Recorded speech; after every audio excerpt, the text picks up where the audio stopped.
Oke, untuk pembekalan kali ini adalah pembekalan pada praktek profesi nurse keperawatan anak.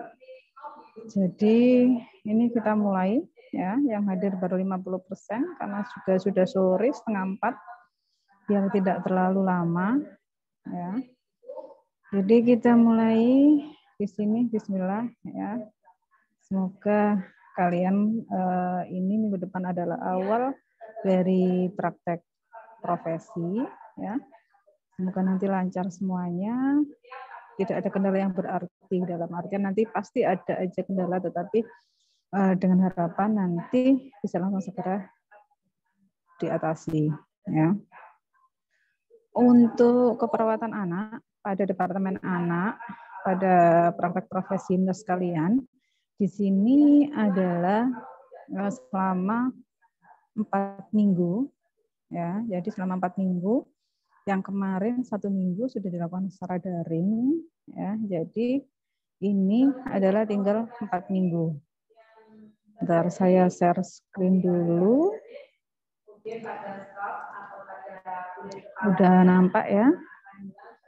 Di sini untuk praktek profesi nurse ya. Untuk praktek profesi nurse, saya kira di sini kalian yang sekarang sudah mulai praktek profesi nurse sudah banyak sekali bekal yang sudah kalian dapatkan ya.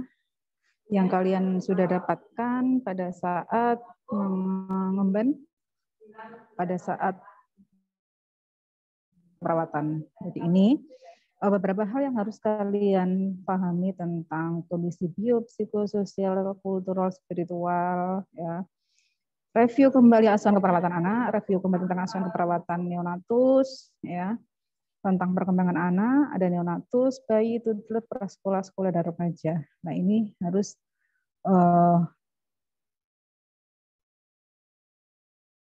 diingat, profesi nurse keperawatan anak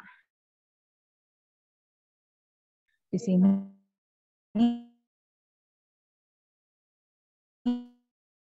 keperawatan anak-anak menentukan diagnosis keperawatan, melakukan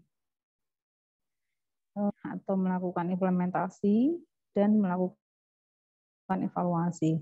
Sama halnya dengan yang lainnya, cuma ini adalah spesifik pada anak. Kemudian, nah ini diharapkan pada saat kalian sudah menempuh Departemen Anak, ini mampu melakukan komunikasi yang efektif dalam pemberian asuhan keperawatan anak dengan berbagai tingkat usia dalam konteks keluarga, menggunakan keterampilan interpersonal yang efektif, menggunakan teknologi dan informasi kesehatan secara efektif dan bertanggung jawab, menggunakan proses keperawatan dalam menyelesaikan masalah klien anak pada berbagai tingkat usia dalam konteks keluarga, menggunakan langkah-langkah pengambilan keputusan pada klien anak dalam konteks keluarga, mendemonstrasikan keterampilan teknis keperawatan anak pada keluarga dengan standar yang berlaku secara kreatif dan inovatif. Lah, ini kenapa? Pada anak kok ada konsep-konsep keluarga? Perlu diingat bahwa di dalam memberikan asuhan keperawatan anak, di sini keterlibatannya adalah melibatkan keluarga. Sehingga di sini dalam praktek profesi keperawatan anak, di sini selalu melibatkan keluarga. Selanjutnya adalah mengembangkan pola pikir kritis, logis, dan etis dalam mengembangkan asuhan keperawatan pada anak dalam konteks keluarga, menjalankan fungsi advokasi untuk mempertahankan hak klien dan keluarga agar dapat mengambil keputusan, mempertahankan lingkungan yang aman secara konsisten melalui penggunaan strategi manajemen kualitas dan manajemen risiko pada klien anak dalam konteks keluarga.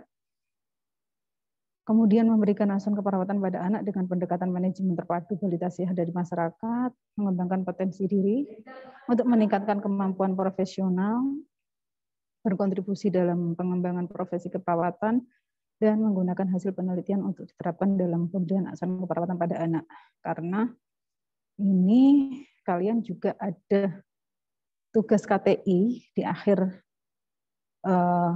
profesi nurse, maka dari itu harapannya nanti pada mahasiswa yang pas ke bagian Departemen Anak, berarti di sini paling tidak harus mengambil mini riset pada minimal 3 kasus anak dengan masalah yang sama. Dalam artian sekarang sudah mulai ancang-ancang, ya. Seandainya di sini ngambilnya ternyata terapi murotal pada pasien dengan prematur dan BPLR, ya. Berarti paling tidak sudah siap-siap mengambil kasus, ya, pasien dengan prematur BPLR, kemudian dilakukan mini riset tentang terapi murotal. Nah, sekarang sudah mulai harus ada gambarannya. Nah, ini pada asuhan keperawatan anak, ini bisa asuhan keperawatan pada bayi, toddler, prasekolah, remaja, dan neonatus. Kalau neonatus sama bayi, ini biasanya nanti masuk di NICU. Toddler, prasekolah, dan remaja, ini biasa nanti masuk pada ruang anak. Nah, ini tugas-tugasnya adalah laporan pendahuluan, kemudian ada asuhan keperawatan anak, kemudian ada penyuluhan, dan ada terapi bermain. Karena di sini kalian adalah 4 minggu, jadi LP-nya 1 minggu 1, ASKEP-nya 1 minggu 1, penyuluhannya di situ 3, terapi bermainnya 1. Ya. Nah, tempatnya di sini saya tidak hafal mana kelompok mana yang ada di RSML, RSUD Mimbang, dan RSA Bojonegoro. Tetapi di sini ada spesifik pada ruang anak. Kalau di RSML itu ada NICU dan Raudho. Kalau nanti di NICU itu silakan melakukan penyuluhan. Kalau di Raudho itu silakan melakukan terapi bermain. Kalau di Raudho selama 2 minggu berarti penyuluhannya 1, terapi bermainnya 1. Kalau di NICU berarti penyuluhannya masing-masing 2 kali. Kalau tergantung di situ tempatnya, Bu Lulis belum melihat untuk pembagian kelompok apakah sama di ruangan apa saja. Yang pasti untuk anak di RSML itu ada NICU dan Raudho. Bu Lulis sudah konfirmasi ke Bu Nirma untuk Raudho apakah bisa dipakai terapi bermain, bisa. Karena memang ada 1 ruangan kosong sendiri nanti disiapkan untuk pelaksanaan terapi bermain. Jadi nanti silahkan menyiapkan pada kelompok yang praktek di Raudho untuk melakukan terapi bermain. Kemudian kalau di RSUD Ngimbang itu ada ruang anggrek dan NICU. Ya, kalau NICU bayi, kalau anggrek di sini adalah ruang anak. Kemudian kalau di RSA Bojonegoro, kalau di RSUD Ngimbang ini boleh kurang tahu tepatnya, ya, karena selama pandemi ini memang sudah 1 tahun, ya, mahasiswa praktek 1 tahun yang lalu itu belum semuanya secara online karena memang kondisi pandemi sehingga tidak tahu perkembangannya. Kan di RSML sendiri juga banyak sekali perubahan selama pandemi ini, ruangan-ruangan diatur ulang. Maka ini nanti mengkondisikan jika memang kebagian di RSML dan RSUD kalau sudah ngambil di Raudho ya sudah. Ya intinya kita melihat kondisi dari ruangan, memungkinkan nggak dilakukan terapi bermain. Yang penting penyuluhan dan terapi bermain kalian tugasnya adalah untuk terapi bermain minimal 1. Tapi kalau ternyata kalian praktek itu di ruangan tempat yang mana itu memungkinkan untuk dilakukan terapi bermain, ternyata terapi bermainnya 2 kali, penyuluhannya 2 kali, ya silakan, tidak apa-apa. Yang penting ada penyuluhan dan ada terapi bermain. Kita belum bisa memastikan karena memang ruangan-ruangan ini yang memang benar-benar bisa dilakukan terapi bermain yang mana. Kemudian kalau di RSA Bojonegoro, ini ada Bir Ali 4 dan Neo. Kalau Neo ini untuk bayi, Bir Ali 4. Kalau Bir Ali 4 ini kalau nggak salah ada ruangan terapi bermain sendiri. Kalau memang tidak ada perubahan dari tahun-tahun yang lalu. Tahun-tahun yang lalu pada saat kakak tingkat kalian untuk praktek di RSA Bojonegoro, Bir Ali ini ada Bir Ali 4 ini kalau nggak salah atas. Ada 3 pelatih 4 gitu, itu ada ruang terapi bermain sendiri. Maka dari itu nanti bisa diterapkan untuk pelaksanaan terapi bermain harus ada dulu. Ya.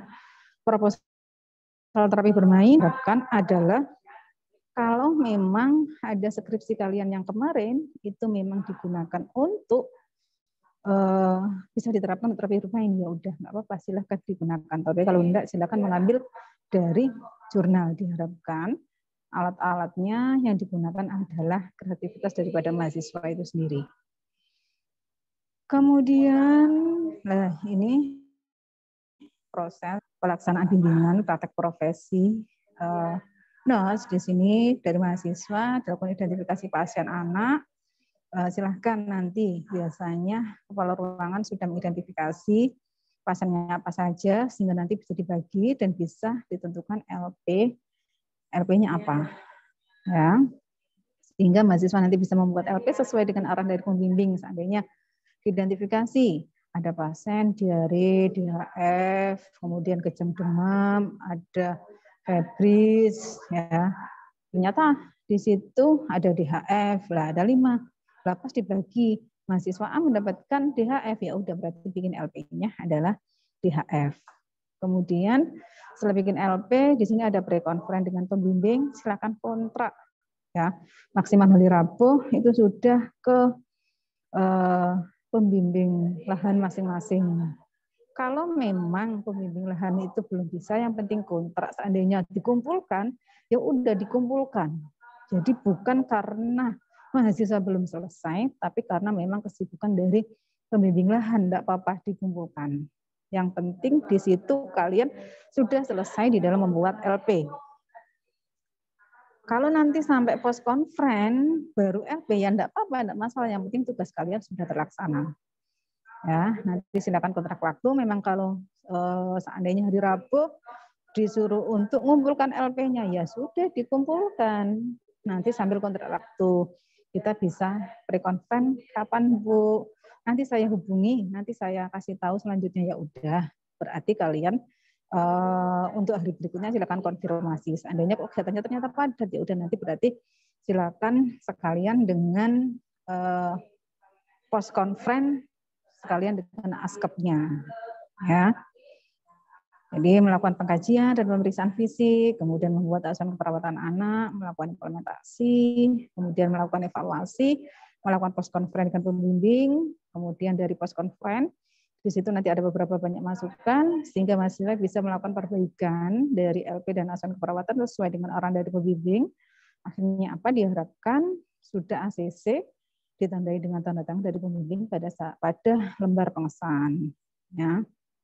Jadi ini keluar dari ruangan, LP baru sudah selesai dan harus sudah ACC dari pembimbing. Kalau memang ternyata keterbatasan waktu dari pembimbing, ya udah yang penting di situ ditumpuk di situ nggak apa-apa. Tapi setelah keluar dari ruangan tersebut, jangan lupa komunikasinya. Ya, dan jangan lupa diingatkan Bu, kita minggu depan pindah ruangan. Jadi pripun bagaimana? Nah, itu diingatkan. Kadang beberapa pembimbing juga masih beranggapan minggu depan masih di sini sehingga belum dipegang karena memang terlalu banyak kegiatan yang harus diselesaikan oleh pembimbing lahan. Nah, silahkan ini nanti kerjasama dalam proses pelaksanaan ini, silahkan kerjasama dari semua anggota kelompok dan dipimpin oleh ketua kelompoknya. Dikoordinir dari anggota kelompoknya dan anggota kelompoknya semuanya. Ini bukan tanggung jawabnya ketua kelompok, tapi semua anggota kelompok. Ya, silakan ini berkoordinir ya supaya apa kalian bisa melaksanakan profesinas untuk Departemen Anak ini dengan baik. Nah, pengumpulan tugas ini dikumpulkan secara berkelompok ke PJ Departemen Keperawatan Anak. Ya, nanti silakan dikumpulkan ke Bu Lilis, dikumpulkan secara kelompok. Ya. Jadi karena di sini ada beberapa lokasi yang di luar Lamongan, ya ke Ngimbang dan ke Bojonegoro yang agak jauh. Jadi masih ada toleransi waktu. Ya, silahkan kalian kalau bisa segera mengumpulkan dalam kelompok akan lebih bagus dan nanti juga nilainya akan lebih maksimal. Kalau bisa paling lama di sini 1 bulan setelah Departemen Anak selesai. Dan apabila di dalam kelompok tersebut, karena nanti kasihan kalau di dalam kelompok ternyata ada 1-2 anggota kelompok yang memang di situ bandel, nggak selesai-selesai, kasihan lainnya yang rajin. Makanya saya berikan kewenangan kepada anggota kelompok ya Apabila ada anggota kelompok lainnya yang malas belum selesai ACC, dikasih waktu 1-2 hari, maksimal 1 minggu kok belum selesai, silakan ditinggal dikumpulkan tugas kelompok anggota lainnya yang sudah selesai. Jadi, semisal satu kelompok ada 6, ya. Satu kelompok ada 6. Nah, di dalam 6 anggota itu ternyata yang ACC baru 4. Yang 2 belum ACC. Dikasih kelonggaran 1 minggu. Kalau 1 minggu belum selesai, semuanya sudah, ya udah dijilid aja, dikumpulin ke bulilis, nanti yang lainnya, yang 2 biar menyusul sendiri. Ya. Dan jangan lupa untuk laporan penyuluhan dan laporan terapi bermain di sini dibuat yang detail. Kalau ada proposal terapi bermain, di belakangnya juga ada laporan terapi bermain. Ada nama terapi bermainnya apa, waktunya kapan, sasarannya berapa, sasarannya siapa, usia berapa, kemudian pesertanya terapi bermain itu jumlahnya berapa, di mana, di ruangan apa terapi bermainnya, dilaksanakan jam berapa sampai berapa, kendalanya apa, ya, siapa observernya dan lain-lainnya, itu dijelaskan di dalam laporan. Walaupun di dalam proposal sudah ada proposal, itu namanya adalah rencana. Di laporan tetap harus dibuat laporannya. Kemudian nanti ada foto-fotonya, ada surat keterangannya, ya, seperti penyuluhan-penyuluhan yang lalu ada surat keterangan melakukan terapi bermain. Nanti nama atas sendiri, nanti ada namanya pembimbingnya, ya mungkin pas kebetulan Bu Lilis atau kebetulan Pak Dadang atau nanti kebetulan Bu Silvi, ya. Yang penting di situ ada nama pembimbingnya, di bawah ada nama mahasiswanya dan tanda tangan kepala ruangan, stempel. Ya, baik itu terapi bermain maupun penyuluhan. Untuk terapi bermain dan penyuluhan di sini dijilid secara terpisah, tidak jadi satu, ya, tidak jadi satu. Kalau bisa tidak usah dijilid, tapi dipakai ini aja, karena nanti untuk bukti laporan pada saat laporan untuk prodi, baik itu nanti untuk persiapan akreditasi atau yang lainnya, biar bisa dibuka tengahnya. Ya.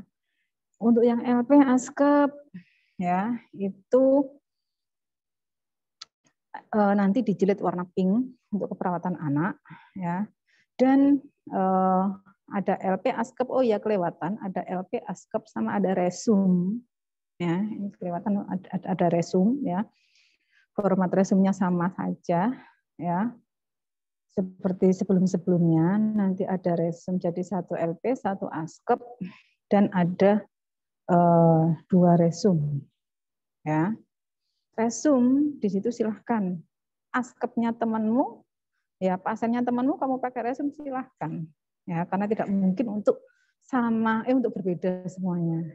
Jadi ternyata pasiennya temanmu kamu pakai resum enggak apa-apa, yang penting di situ tidak boleh pasiennya sendiri dipakai resum. Ya, itu untuk anaknya. Jadi nanti segera diselesaikan untuk dikoordinir oleh ketua kelompok sehingga tugas di dalam profesinas Departemen Anak bisa segera dikumpulkan.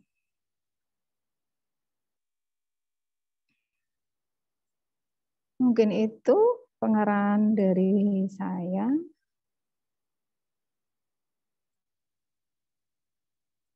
Ini masih banyak yang bergabung.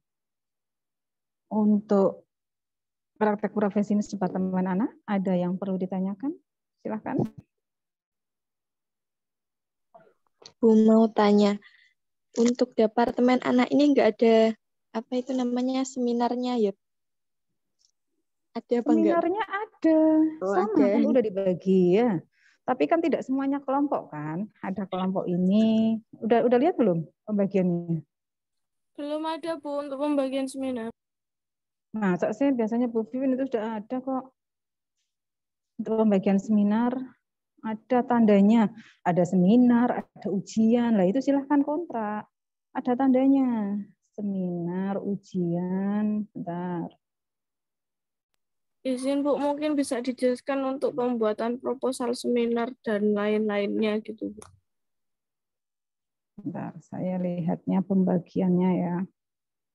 Dan lain-lain itu apa? Yang jelas kalau tanya.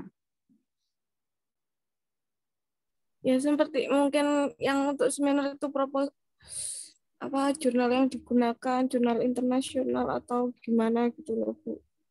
Oh, berarti ini kelihatannya seminar departemen. Ada tanda pagar enggak ya? Karena pada tanda pagar di sini waktu ada tempat seminar departemen, kemudian tanda garis-garis itu tempat ujian departemen. Oh, enggak ada ya. Cepat nanti konfirmasi ya. Apakah karena mulai kalian ini itu ada KTI, ya, studi kasus itu. Kalau studi kasus itu saya kira formatnya sudah pernah di-share untuk kasusnya itu sama semua formatnya, cuma beda departemennya saja, ya, minimal 3 kasus yang diambil. Jadi hampir sama dengan mini riset, tapi 3 kasus yang diambil. Semisal kamu ambil dari jurnal. Untuk anak ternyata di sini kamu menggunakan terapi audio visual gitu ya untuk mengurangi kecemasan hospitalisasi. Ya udah di situ terapkan dari jurnal yang kamu ambil, itu terapkan, terus hasilnya bagaimana dari 3 pasien itu. Ya, nanti ada bab 1, ada bab 2, ada bab 3 sama dengan KTI sesuai dengan format yang sudah di-share ini udah lama kayaknya di-share-nya itu. Itu. Kemudian untuk proposal sama seperti keperawatan anak dulu yang terapi bermain. Cuma saya menekankan, bentar. Ini jangan sampai, bentar, ini kalau neo. Format neo. Bentar. Sudah nampak di layar? Sudah Bu. Nah, kalau format neo, ya, format neo ini saya kira udah sama. Keluhan utama, bayinya kenapa dirawat di situ, apakah sesak, apakah apa.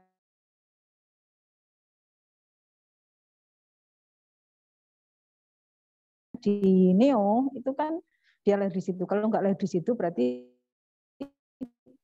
bidan seandainya karena dia asfiksia sehingga dirujuk ke rumah sakit.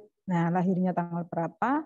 Apakah langsung dirujuk? Apakah dirawat dulu di bidannya berapa hari? Itu diceritakan di riwayat penyakit sekarangnya.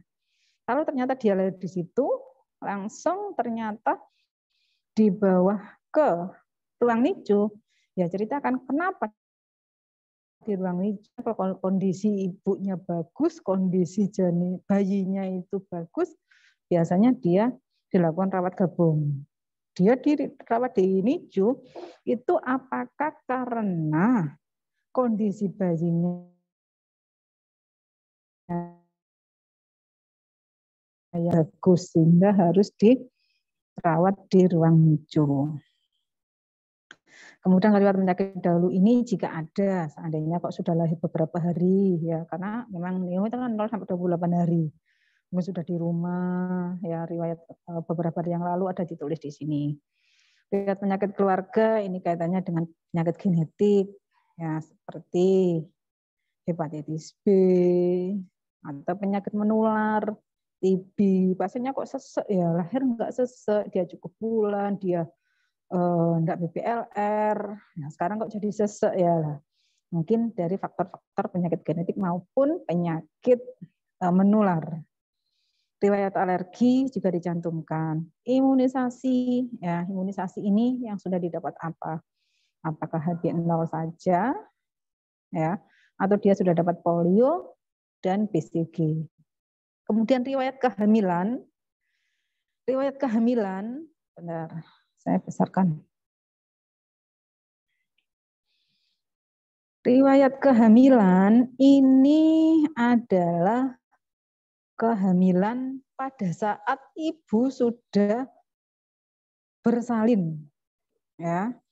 Kalau dia sudah partesnya itu, ya, kadang nulisnya G4, P3. Nah, ini kamu riwayat kehamilan pemeriksaannya adalah pada saat ibu sudah bersalin. Kalau tidak pernah abortus, tidak ada yang pernah meninggal, berarti kalau G3, P3 atau G4, P4 karena dia sudah melahirkan. Ya, ini yang banyak salah kaprah karena pikirannya riwayat kehamilan adalah pemeriksaan kehamilan. Ini riwayat kehamilan, bukan pemeriksaan kehamilan. Kemudian usia kehamilan, ingat usia kehamilan itu dalam minggu, bukan dalam bulan. Penggunaan obat-obatan selama kehamilan dicantumkan. Apa? Ya, tambah darah, multivitamin, ya. Itu ditulis. Prenatal care-nya berapa kali? Ini yang jelas. Bu, awal-awal hamil, periksanya berapa bulan sekali? Ditanyakan. Sehingga kamu nanti mencantumkan pada trimester pertama berapa kali, pada trimester kedua berapa kali, dan pada trimester ketiga berapa kali dia prenatal care-nya. Kemudian komplikasi penyakit selama kehamilan. Apakah dia mengalami preeklamsi, ya, ini dijelaskan. Kemudian riwayat persalinan sekarang ini dicantumkan penolong persalinannya siapa, apakah bidan, apakah dokter spesialis, ya, secara apa, tempatnya di mana, apakah SC, apakah normal, apakah dikap, ya. Air ketubannya gimana? Air ketuban ini dalam apakah air ketubannya keruh atau jernih? Ya, biasanya kalau rumah sakit tidak menuliskan air ketuban keruh, berarti air ketubannya jernih, ditulis jernih. Ya, jernih. Kalau normal biasanya tidak dicantumkan di statusnya. Tapi ada juga yang nulisnya lengkap. Ya, tergantung individu dan waktunya pada saat itu longgar apa tidak. Lama persalinan kala 2, ini kalau ada laporannya di situ ya dicantumkan. Kalau ternyata lahir di bidan nggak ada laporannya ya udah nggak apa-apa dikosongin. Keadaan tali pusat panjang, jumlah vena, kalau memang ada laporannya ya nggak apa-apa di sini ditulis, kalau enggak ya di sini. Kalau kamu memang tidak mengikuti proses persalinannya dikosongin nggak apa-apa. Apgar skor. Ingat, Apgar skor di sini datanya adalah 1 menit dan 5 menit setelah lahir. Ojo engkau bayar usia 5 hari, 10 hari, 15 hari, kamu mengkaji Apgar skornya. Ya. Jadi kalau bayinya ternyata sudah usianya lebih dari 5 menit, ya udah kamu bisa menggunakan data sekunder. Data sekunder kamu dapatkan di mana? Data sekundernya kamu dapatkan di apa? Status dari bayi.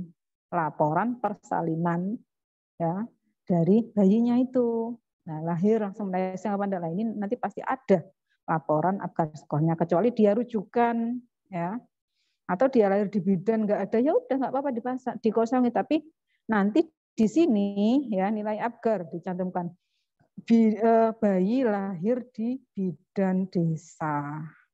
Nah, udah berarti kamu mengkajinya di rumah sakit dan tidak ada laporan Apgar skornya, ya udah nggak usah dipaksa ini diisi karena memang kamu tidak ketemu pada saat bayi lahir. Kemudian ini resusitasi obat-obatan, ini resusitasi dilakukan apa enggak, khususnya pada bayi-bayi dengan asfiksia neonatorum, ya. Vitamin K, salpeter ini dilakukan apa tidak, utamanya pada bayi-bayi dengan adanya masalah kemudian pemeriksaan fisik semuanya ya, suhu, BB ini adalah BB pada saat kamu pengkajian. Karena pada data subjektif ini ada BB lahir. BB lahir ini adalah BB pada saat lahirnya. Tetapi kalau yang bawah ini adalah BB pada saat kamu melakukan pengkajian, BB-nya berapa, panjang badannya berapa, silahkan diukur. Kemudian pemeriksaan selanjutnya di sini silahkan dilengkapi sampai ke ekstremitas. Ini akrosianosis, adanya sianosis pada daerah akral. Ini refleks-refleks ini juga dilakukan. Pemeriksaan penunjang jangan lupa tanggalnya. Ya. Kemudian terapinya apa? Nih, kalau pada askep anak ya, pada askep anak ini ya ada identitas dan lainnya keluhan saat MRS pengkajian ya. Ini sama lah, ini jangan lupa riwayat tumbuh kembang, ada riwayat antenatal, ada intranatal, ada postnatal, ada riwayat pertumbuhan, ada riwayat perkembangan, dan ada riwayat imunisasi. Tidak semuanya dibeli normal-normal, lengkap-lengkap, nggak boleh. Harus dinarasikan yang jelas, yang detail. Semisal pertumbuhan, berat badannya berapa, tinggi badannya berapa, lingkar kepalanya berapa, ya. Perkembangan juga seperti itu. Dia tengkurap, merangkak, berdiri, berjalan, bicara, usianya berapa.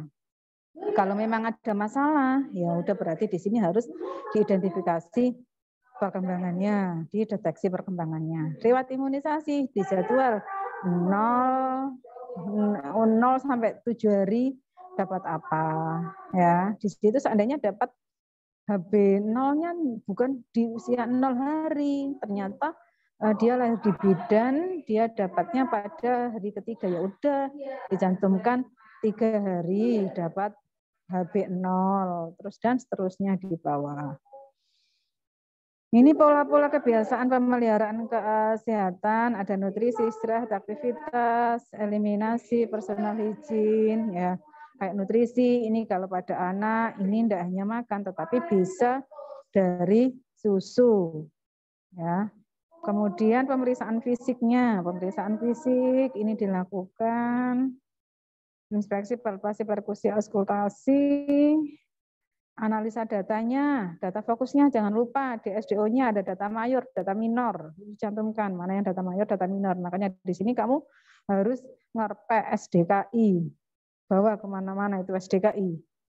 Kemudian ada etiologi dibuat pathway, ya minimal tidak panah ke bawah. Masalah keperawatannya apa? Kemudian rencana keperawatan jangan lupa. Ada SDKI, SLKI, dan SIKI. SDKI isinya bukan hanya diagnosis keperawatan, tetapi di sini ada data mayor minor ya untuk diagnosis keperawatan aktual. Kalau yang resiko di sini ada faktor resiko. Ya, etiologinya apa? Ya, ini SLKI dan SIKI. Mungkin itu dari saya. Ada yang perlu ditanyakan?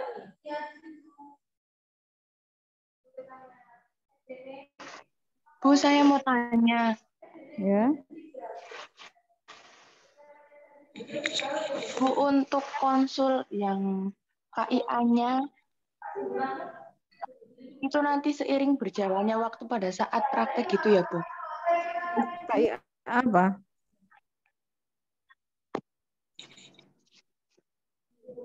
Yang dimaksud KIA apa, Zarudin?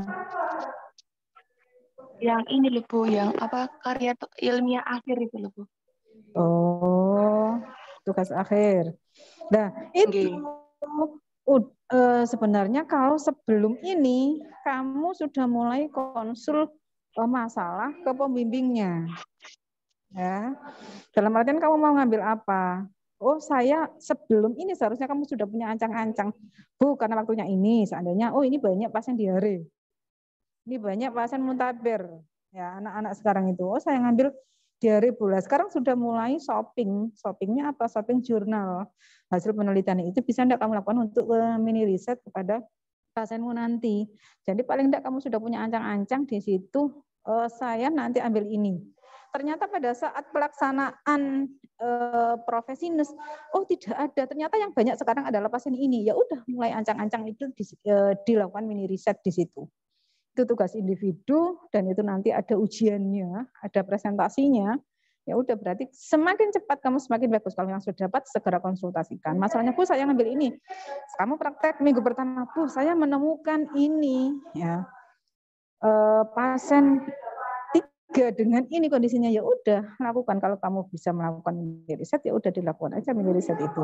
Tapi komunikasikan dengan ruangan, apalagi kamu di RSM karena kaitannya dengan implementasi, ya perlakuan. Nah itu diizinkan apa enggak, bagaimana itu nanti. Gitu, Zaratin? Nggih, Bu. Berarti untuk tindakannya itu sasarannya itu minimal ke 3 anak ya, Bu? 3. Ya mungkin kamu minggu ini nggak dapat, saya baru dapatnya 2, Bu. Di ruangan lain mungkin nanti pindah rumah sakit, tetapi dengan penyakit yang sama, nanti perlakuannya sama, nggak apa-apa, gitu loh. Tapi lebih baik kalau pada saat minggu itu kamu sudah dapat 3, itu kan lebih aman, karena takutnya nanti di rumah sakit yang lain, di ruang anak kamu belum mendapatkan dengan kasus yang sama seperti itu. Makanya nanti silakan join hari pertama, tapi komunikasikan dengan kelompok ya. Takutnya nanti dalam satu kelompok ada yang ngambil anak kebetulan 2 anak. Nah ini sudah kamu ambil, kamu diem aja, ternyata anak lain juga ngambil. Nah, akhirnya nanti sama. Nah itu nanti kita pembimbing tidak mau tahu. Itu adalah komunikasi antar anggota kelompok. Kalau memang ini saya ambil, komunikasikan di grup WA kamu. Saya ngambil 3 pasien ini ya untuk saya buat mini riset. Nggak apa-apa, digunakan. Gitu, Zaratin? Paham? Nggih, sampun. Terima kasih, Bu. Ya, sama-sama. Yang lain?